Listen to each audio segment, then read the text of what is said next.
Much. ఏదో own sisters వెళ్ళినట్టు, only family members వెళ్ళినట్టు ఎంజాయ్ చేసాం అసలు ట్రిప్ అంతా కూడా. 2 రోజుల్లో వదిలి వెళ్తుంటేనే చాలా బాధగా అనిపిస్తుంది. థ్యాంక్ యూ మృదుల గారు. థ్యాంక్ యూ అండి, థ్యాంక్ యూ సో మచ్ అండి. ఈరోజే మాకు ఫ్లైట్ ఉంది. కాశీ యాత్ర అయితే పరిపూర్ణంగా కంప్లీట్ అయిపోయింది. ఇప్పుడు మాకు 2:45కి ఫ్లైట్ ఉందన్నమాట. సో మేము 10కి చెక్అవుట్ అయిపోతున్నాం. ఇక్కడ నుంచి కాలభైరవ టెంపుల్కి వెళ్ళి అక్కడ కాలభైరవ స్వామికి మనం చెప్పాలంట.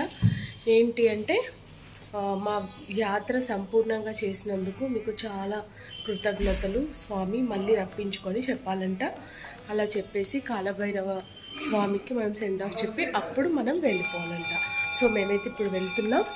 ఓకే అండి, ఇంకా అయిపోయింది మా టూర్ విషయాలు. బాయ్. హాయ్ అండి, అందరికీ నమస్తే. కాశీకి సంబంధించినటువంటి ప్రతి ఒక్క వీడియోను, అలాగే మస్ట్ విజిటెడ్ 5 టెంపుల్స్ని, ఘాట్ల యొక్క సమాచారాన్ని ప్రతిదీ కూడా క్లియర్గా తెలుసుకొని నాకు తెలిసినంత మీ అందరితో కూడా షేర్ చేసుకున్నాను.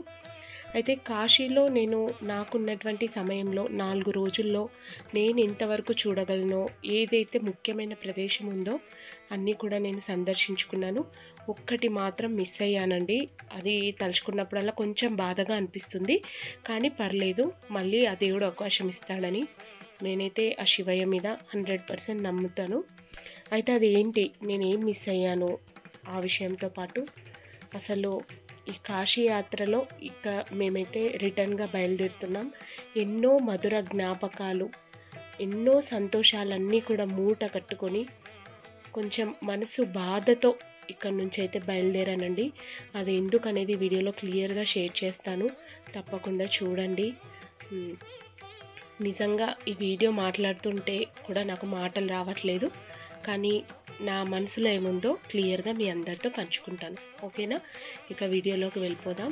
అయితే అది సోమవారం, ఆరుద్ర నక్షత్రం, డిసెంబర్ 16 మార్గశిర పౌర్ణమి. ఆ రోజు ఉదయమే మేము చక్కగా విశాలాక్షమ్మ అభిషేకం, అలాగే అన్నపూర్ణమాత, వారాహి అమ్మ, తిలబండేశ్వర టెంపుల్ ఇవన్నీ దర్శనం చేసుకొని ఎర్లీ మార్నింగ్ మేము 2:30కి వెళ్తే మేము రూమ్కి వచ్చేసరికి 7 అయిందనమాట. 7కి రాగానే ఒక హాఫ్ అన్ అవర్ 1 అవర్ అలా రెస్ట్ తీసుకొని 9 o'clockకి టిఫిన్లన్నీ చేసేసి లగేజ్ అంతా సర్ది పెట్టుకొని 10 o'clockకి రిటర్న్ అయితే బయలుదేరామన్నమాట. ఎందుకు 10 గంటలకి అంటే ఎప్పుడైతే మనం కాశీలో కాలభైరవ స్వామి అనుగ్రహం ఉంటేనే కాశీలో అడుగు పెడతామని, క్షేమంగా మనం ఇంటికి బయలుదేరాలి అంటే ఆ కాలభైరవ స్వామి అనుగ్రహం తప్పకుండా ఉండాలని పురాణాలు చెప్తున్నాయి. నేను ఇంతకుముందు వీడియోలో కూడా షేర్ చేశాను. అయితే మేము మొట్టమొదట రాగానే కాలభైరవ స్వామిని దర్శించుకున్నాం. స్వామి అనుగ్రహం వల్ల ఒక 20 వరకు చాలా సందర్శించాము. మనస్ఫూర్తిగా దర్శనాలన్నీ కూడా చేసుకున్నాం. అయితే రిటర్న్లో మనం వెళ్ళేటప్పుడు కూడా కాలభైరవ స్వామి దగ్గరికి వెళ్ళి మనం మనస్ఫూర్తిగా చెప్పుకోవాలట, స్వామి నీ దయ వల్ల, నీ కరుణ వల్ల ఆరోగ్యంగా, క్షేమంగా, ఎటువంటి ఆటంకాలు లేకుండా అన్నీ కూడా దర్శించుకున్నాం. అలాగే నీ కృపా కటాక్షాలు మా మీద, మా పిల్లల మీద ఉంచుకో, తప్పకుండా మళ్ళీ ఒక్కసారైనా అవకాశం ఇచ్చి 9 రోజులు 9 నిద్రలైనా ఇక్కడ చేసి ఇంకా మనస్ఫూర్తిగా అన్నీ ఆస్వాదించాలని నాకైతే కోరికుంది. ఆ కోరికను తప్పకుండా తీర్చాలని నేను మనస్ఫూర్తిగా కాలభైరవ స్వామికి అయితే విన్నవించుకున్నానమాట. అయితే ఆ రోజు సోమవారం, అందులోనూ పౌర్ణమి కావడంతో అంతులేని రష్ అన్నమాట. ఎప్పుడూ కూడా ఇసుకేస్తే రాలినంత జనం ఉంటారు, అంతకు ఇంకా రెట్టింపుగా ఉన్నారనమాట. మాకు 2 o'clockకి ఫ్లైట్ ఉండింది. మేము 12 కల్లా ఎయిర్పోర్ట్లో ఉండాలి. అంటే ట్రాఫిక్ అదంతా ఉంటుంది కదా. మేము 10 o'clockకి బయలుదేరి అక్కడ కాలభైరవ స్వామి టెంపుల్లో దర్శనం చేసుకొని మేముండే హోటల్ నుంచి మాకు ఎయిర్పోర్ట్ గంట దూరంలో ఉందన్నమాట. 23 కిలోమీటర్ల దూరంలో ఉంది. సో మేము 12-12:30 వరకు అక్కడ ఉన్నా కూడా 2 o'clockకి మాకు ఫ్లైట్ ఉందన్నమాట. సో అలా ప్లాన్ చేసుకొని మేము 10 కల్లా చక్కగా టిఫిన్ చేసేసి లగేజ్ అంతా ప్యాక్ చేసుకొని వచ్చాము. కానీ ఆ క్రౌడ్ చూసిన తర్వాత మాకు దిమ్మ తిరిగిపోయింది. అసలు అందులోనే ఇరుక్కుపోతామా, నిజంగా మనసులో ఏమో కోరికుంది, ఖచ్చితంగా కాలభైరవ స్వామికి చెప్పాలి, ఎందుకంటే 9 రోజులు నేను కోరిక అనుకుంటున్నాను కదా, అది స్వామికి చెప్పుకోవాలి కదా అనుకున్నా. తర్వాత సరే అని మేము వెళ్తూ ఉన్నాము. అయితే షార్ట్‌కట్‌లో అక్కడ పూలు అమ్మేవాళ్ళు, అక్కడ సరౌండింగ్‌లో ఉన్న షాప్స్ వాళ్ళకి షార్ట్‌కట్ రూట్స్ కూడా తెలుసనమాట. కాకపోతే అక్కడ వాళ్ళకి కొంచెం మనం డబ్బులివ్వాలి. మేమెళ్ళింది దాదాపుగా 11, 12 మంది అనుకుంటా. అందరికీ కూడా ఒకటేసారి రిటర్న్ ఫ్లైట్ బుక్ చేశారనమాట. సో, అప్పుడు వెళ్ళేటప్పుడు ఇలా షార్ట్‌కట్ రూట్‌లో వెళ్ళాలంటే తలా ఒక్కరికి ఒక ₹200 చొప్పున తీసుకుంటామని చెప్పారు. సరే 200 పోయినా పర్లేదు. ఈ క్రౌడ్‌లో ఉంటే 3, 4 అవర్స్ వరకు కూడా మనం బయటకెళ్ళలేం కాబట్టి షార్ట్‌కట్‌లో వెళ్ళి స్వామిని దర్శించుకుందామని మేము వెళ్ళామనమాట. కానీ అక్కడ ఎళ్ళినా కూడా స్వామి పరీక్ష పెట్టినట్టుగా అక్కడ ఏ రూట్‌లో షార్ట్‌కట్‌లో వెళ్ళినా పోలీసులు రావడం, అడ్డుకోవడం, మీరెందుకు ఇలా షార్ట్‌కట్‌లో వస్తున్నారు, నేరుగా లైన్ పట్టి వెళ్ళండి అనడం. మళ్ళీ ఆ లైన్‌లోకి వెళ్తే ఇరుక్కున్నామనమాట. అసలు చాలా టెన్షన్ అయింది. హాఫ్ ఎన్ అవర్‌లో గనుక మేము బయలుదేరకపోతే మాకు చాలా ప్రాబ్లమ్ అయిపోతుంది. వెళ్తామా లేదా అని. కానీ ఆ కాలభైరవుని అనుగ్రహం వల్ల తోసుకుంటూ, నెట్టుకుంటూ ఎలాగో వెళ్ళి ఆ క్రౌడ్ మధ్యలోంచి కూడా ఆ స్వామిని గట్టిగా మొక్కుకున్నాం కదా, లోపలికి వెళ్ళి స్వామిని అయితే మనస్ఫూర్తిగా దర్శనం చేసుకున్నాం. అలాగే కృతజ్ఞత చెప్పి అక్కడి నుంచి ఎయిర్పోర్ట్కి అయితే మేము 11:30 కల్లా బయలుదేరామన్నమాట. మేము 10కి వెళ్తే మాకు 11:30 అయినా గంటన్నర పట్టింది. ఎయిర్పోర్ట్కి వచ్చేసాం. ఇక్కడంతా చెక్అవుట్ ఉంటుంది కదండి, లాల్ బహదూర్ ఎయిర్పోర్ట్ అంట. ఇది వారణాసిలో. ఇక్కడంతా చెక్కింగ్ ఉంటుంది కదా, ఆ చెక్కింగ్కి కూడా మనకి బోర్డింగ్ పాస్ దగ్గర హాఫ్ ఎన్ అవర్ టైం పట్టుద్ది. అయితే మనసులో ఒక బాధ ఏంటి అంటే, ఇంత 3 రోజుల్లోనే ఇంత ఆత్మీయంగా కలిసిపోయాం. అసలు ఇంట్లో ఒక అక్కనో, చెల్లో లేకపోతే మన ఫ్యామిలీ మెంబర్స్‌తో వెళ్ళినా కూడా అంత కలిసిపోయినంత హ్యాపీగా అనిపించిందండి. కొంచెం కూడా ఎవరో తెలియని వాళ్ళతో వెళ్ళామని అయితే అనిపించలేదు. వాళ్ళు నాలాగా యూట్యూబర్సే. మెసేజ్‌ల ద్వారానో, ఫోన్‌ల ద్వారానో పరిచయం అనమాట. అయితే ఇక్కడ ఒక వింత చెప్తాను చూడండి. ఆర్కే తెలుగు వ్లాగ్స్ ధన అక్క అయితే నాకు చాలా రోజుల నుంచి పరిచయం. అంటే 4, 5 ఇయర్స్ నుంచి. నేను యూట్యూబ్‌లో పూజా వీడియోస్ అక్కది సింపుల్ విధానంలో మొట్టమొదటగా యూట్యూబ్‌లో డివోషనల్ సిల్వర్ ప్లే బటన్ అందుకున్న అక్క ఆర్కే తెలుగు వ్లాగ్స్ ధనలక్ష్మి అక్క గారు. సో, వారి వీడియోలు నేను చాలా రోజుల నుంచి ఏ డౌట్స్ ఉన్నా నేను చూస్తూ ఉండేదాన్ననమాట. ఆమెని ఆదర్శంగా తీసుకొని నేను చాలా నేర్చుకున్నాను. తర్వాత నాకు అనిపించింది ఆధ్యాత్మికంగా నేను భగవంతుడికి బాగా దగ్గరయ్యాను. సో, నేను చేస్తున్న పూజలే యూట్యూబ్‌లో పెట్టి స్టార్ట్ చేస్తానని అలా నేనైతే వీడియో స్టార్ట్ చేశాను. అప్పుడప్పుడు మెసేజ్ చేసేదాన్ని, ఫోన్ మాట్లాడేదాన్ని. అక్క కూడా ఇన్‌స్టాగ్రామ్ ద్వారా నాకు మాట్లాడుతూ ఉండేదన్నమాట. అయితే సంతోషి గారు, యాంకర్ సంతోషి, టీవీ5లో న్యూస్ చెప్తారు, మీ అందరికీ తెలుసు. యాంకర్ సంతోషి గారు నాకు ఎలా పరిచయం అయ్యారంటే, నేను 16 సోమవారాల వ్రతాన్ని చేయాలని అనుకున్నానండి. నండూరి శ్రీనివాసరావు గారిది కానీ మొత్తం కంప్లీట్గా డెమో చూశాను, 16 సోమవారాల వ్రతం ఎలా స్టార్ట్ చేయాలని. కానీ అయినా నాకు కొన్ని అనుమానాలు ఉన్నాయన్నమాట. చిన్న పిల్లలు ఉన్నారు, ఇంట్లో పెద్దవాళ్ళు ఉన్నారు, ఎర్లీ మార్నింగ్ అన్నీ చేయాలంటే కుదరదు కదా అని 6 నెలల నుంచి వాయిదా వేస్తూ వస్తున్నాను. ఒకసారి సంతోషి గారికి అడుగుదాము నాకున్న డౌట్స్ అని నేను తనకి మెసేజ్ పెట్టానన్నమాట ఇన్స్టాగ్రామ్లో. వెంటనే ఇమీడియట్గా రిప్లై ఇచ్చి నాకున్న సందేహాలన్నీ తీర్చి, మీకు ఉదయం కుదరకపోతే సాయంత్రం చేసుకోండి, బాగుంటుంది, ఆధ్యాత్మికంగా చాలా బాగుంటుంది, మీరు కూడా చాలా పూజలు చేస్తారు కదా అని చాలా ఫ్రెండ్లీగా మాట్లాడారు. సో, నాకున్న సందేహాలన్నీ నివృత్తం చేసుకొని నేను 16 సోమవారాల వ్రతం అయితే స్టార్ట్ చేశానన్నమాట. 16 సోమవారాల వ్రతం వల్ల నా జీవితంలో ఎంత మార్పు వచ్చిందనేది మీ అందరికీ తెలుసు. ఆ శివయ్య దయతో ఒక్కో వారం ఒక్కొక్క ఎక్స్పీరియన్స్ని అయితే నేను పొందాను ఆధ్యాత్మికంగా. సో, అలా శివయ్య పూజ వల్ల పరిచయమైన సంతోషి గారు నిజామాబాద్కి ఒక ప్రోగ్రాం వల్ల వచ్చిందనమాట. అప్పుడు కూడా నేను కలుసుకోలేకపోయాను. తను నిజామాబాద్ వచ్చినప్పుడు నేను హైదరాబాద్లో ఉండిపోయాను. ఆ తర్వాత కాశీలో ఆ శివయ్య దయ వల్ల అనుకోని పిలుపు.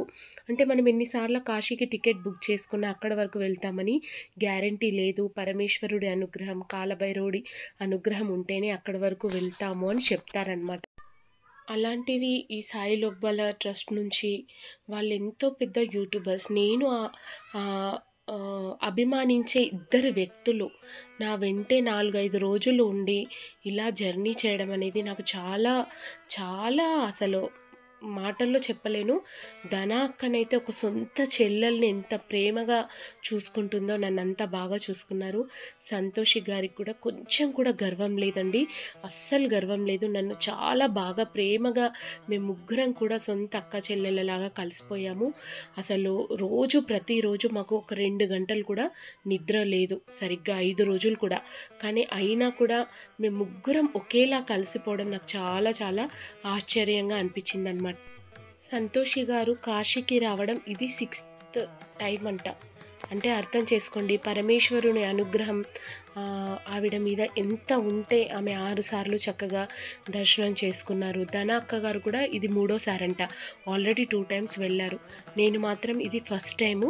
అయితే ఫస్ట్ టైం మనకు వెళ్ళినప్పుడు ఏ ప్రదేశానికైనా, పెద్ద ప్రదేశానికి ఏదో 3-4 ప్రదేశాలు ఇంపార్టెంట్ అనుకున్నవి చూస్తాము. మనకు తెలిసి తెలియకుండా అక్కడ చుట్టుపక్కల ఎన్ని దేవాలయాలున్నా మనకు తెలియక మనం వెళ్ళకపోవచ్చు. కానీ ఈ ధన అక్క సంతోషి గారి వల్ల ప్రతి ఒక్క దేవాలయం యొక్క మహిమను కూడా తెలుసుకుంటూ అక్కడ 100% ఆస్వాదిస్తూ ప్రతిదీ ఎలా పద్ధతిగా చేయాలి, మొట్టమొదటిసారిగా కాశీకి వస్తే భార్యాభర్తలు ఎలా చేయాలి, ప్రతి ఒక్క క్రతువు కూడా దగ్గరుండి మాతో చేయించి మాకు వీడియోలన్నీ తీసి అసలు ఎంత చక్కగా మా ట్రిప్ అయిందంటే మనస్ఫూర్తిగా నేను సంతోషి గారికి కృతజ్ఞతలు తెలుసుకుంటున్నాను. ధన అక్క కానీ, బావగారు కానీ, అంటే అన్నయ్య గారు చాలా చాలా కూల్ పర్సన్, ఎంత ఓపిక్గా ఉంటారు. అసలు మాకు ఇప్పటికీ మర్చిపోలేని అనుభూతుల్ని కాశీ అయితే ఇచ్చిందండి. జీవితంలో మళ్ళీ అవకాశం ఉంటే వాళ్ళతో పాటు ఆధ్యాత్మికంగా ఇలాంటి అవకాశం మళ్ళీ మళ్ళీ రావాలని ఆ భగవంతుణ్ణి నేనైతే మనస్ఫూర్తిగా కోరుకుంటున్నానండి. అసలు 2 గంటలు డైలీ నైట్కి మేము పడుకోవడం 12 గంటల 30 నిమిషాలు, లేవడం 1.5 గంట. 12 గంటలకు పడుకుంటే 1:30కి నిద్ర లేచి 2:30 వరకు రెడీ అయిపోయి మేము బయటకు వచ్చేవాళ్ళం. ఎర్లీ మార్నింగ్ దర్శనాలు గర్భగుడిలో మాకు ఎక్కడికి వెళ్ళినా మాకు గర్భగుడిలో దర్శనాలు అయ్యాయి. ఎందుకు అయ్యాయి అంటే అంత ఎర్లీ మార్నింగ్ వెళ్ళడం వల్ల. ప్రతిదీ టైం టు టైం తను చెప్పడం, తనతో పాటు మేము వెళ్ళడం మాకు చాలా చాలా, నిజంగా చెప్తున్నా, ఇలాంటి అవకాశం మళ్ళీ రావాలని కోరుకుంటున్నా. నాకు పర్సనల్గా ఏమనిపిస్తుందంటే జీవితంలో చివరి దశ వచ్చినా, లేకపోతే బాధ్యతలన్నీ తీరిపోయి పిల్లలు పెద్దగా అయిపోయి వాళ్ళ లైఫ్లో వాళ్ళు సెటిల్ అయిపోయి ఆధ్యాత్మికంగా భగవంతుడికి దగ్గర కావాలి అనుకునే ప్రతి ఒక్కరు కూడా వాళ్ళ ఆఖరి జీవితం కాశీలో గడపడం చాలా మంచిదండి. నాకే గనక అలాంటి అవకాశం వస్తే, ఆ పరమేశ్వరుడు ఇస్తే, చివరి దశలో 9 రోజులైనా, వీలైతే ఇంకెక్కువ రోజులైనా ఆ పరమేశ్వరుడి సన్నిధిలో అక్కడ ఉండిపోవాలని నా కోరిక. అదే నేను కాలభైరవుడికి చెప్పుకున్నాను. చూద్దాం మళ్ళీ ఆ స్వామి నన్ను రప్పించుకుంటాడో లేదో. ఇంకా ఇలా అన్నీ కంప్లీట్ చేసుకున్నాం. నేను అన్నాను కదా కాశీలో ఒకటి మిస్ అయిందని. అదేంటి అంటే మేము కాశీ విశ్వనాథుడి టెంపుల్కి వెళ్ళినప్పుడు అన్నపూర్ణ మాత దేవాలయానికి వెళ్ళాము. అక్కడ గర్భగుడిలోకి వెళ్ళి అమ్మను దర్శించుకున్నాం. ఎర్లీ మార్నింగ్ వెళ్తే అక్కడ అభిషేకానికి కూడా వీలుంటుంది. ఈసారి మేము అభిషేకానికి అయితే వెళ్ళలేదు, కానీ అమ్మను గర్భగుడిలోకి వెళ్ళి అమ్మ పాదాలను స్వయంభుగా కాశీ అన్నపూర్ణాదేవి ఉన్నటువంటి ఆ గొప్ప స్థలం, భిక్షాన్ దేహీచ పార్వతి అని ఆ పరమేశ్వరుడే భిక్షానికే అమ్మ దగ్గర తీసుకున్నటువంటి ఆ పుణ్యమైన క్షేత్రంలో గర్భాలయంలోకి వెళ్ళి ఆ అన్నపూర్ణ దేవి యొక్క స్వయంభు విగ్రహానికి పాదాలను తాకి మేము స్పృశించుకొని దర్శనం చేసుకున్నామండి. ఒక రకమైనటువంటి పాజిటివ్ వైబ్రేషన్ అన్నమాట.